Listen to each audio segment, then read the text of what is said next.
Hola and welcome to the second episode of here, Mommy Diaries Zimbabwe, hashtag Mommy Diaries ZW, with me, your girl, Miss Tintin. Okay, so today I want to talk about an issue that affects a lot of us when it comes to our newborns. And inya ye Noah, I Googled, I couldn't find the Ndebele meaning, and so I got to find out from a friend, thanks Damien, what it is in Ndebele, and I hope I pronounce it correctly, Inkanda. Okay, so we're going to talk about Nyaye Noah or Inkanda in Ndebele. Shona is Noah. And basic English is actually the fontanel. Now the fontanel is that soft spot on the baby. You know, when baby is born, pipe panotamba sort of pipe noti, you know, panot mwanane no, oh no, it's actually the fontanel. And when a baby comes out, in case you don't know, especially for new mommies, because I know the frustration and I know the anxiety that comes with you panicking with, is my baby okay? I don't know, you know, so a baby has got several soft spots, several fontanel, basically, on the baby. And usually, pamsoro up on top of the head of the baby, on the side sometimes, and on the back, just at the back of the head.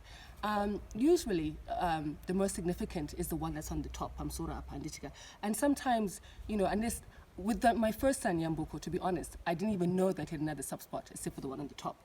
With the second one now, Alex, who's now 6 months, only till I think about 2 months ago, did the spot in the back. I actually thought Kuti, and there's something wrong with him, because I didn't know Kuti Mwana Anoitama soft spots, Akawanda, as in many soft spots on the head.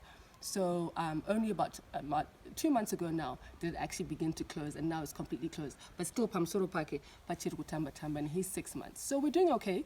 He's fine, he's healthy, because medically, as the doctor also told me, we're looking at until maybe it's about maybe over a year, could pass on for it to close and be fine. But let's talk about Nyaye Noah, because Nyaye Noah, for me, like I said with Yambuko, this is what happened with Yambuko.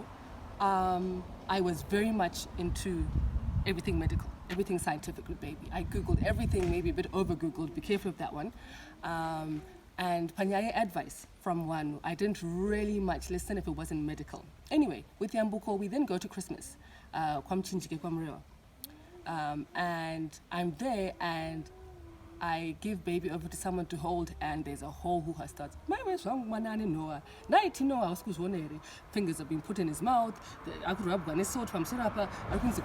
Salt onto your hand. It got really hectic. Anyway, in the panic and the mode and all, and of course trusting that I was the family members and elders that knew, Yambuko akaenda to Ambuya, a certain Buya, who is very good apparently with children and children's needs. And you know, she took the baby and she was like, no, you know, don't worry about it. And it's not that bad. Don't panic. But anyway, just to keep you calmer, let me help you here. So I remember she took baby Yambuko and Vakatora soot from the fireplace. She took black soot, and then I think it looked like oil, even cooking oil, I'm not sure, but some type of oil that she took.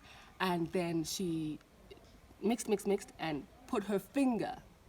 So you must know I was cringing. I looked at her hand, and her one finger was like, you know, like this big. And it looked really dirty to me. But anyway, she did wash her hands prior to that. And she stuck her finger down his throat. And to me, it looked like she was stirring. And then she pulled out a huge blob of mucus. I was sitting there watching this, crying as this was happening, and she's saying, "Oh, Sacheme, calm down, don't cry."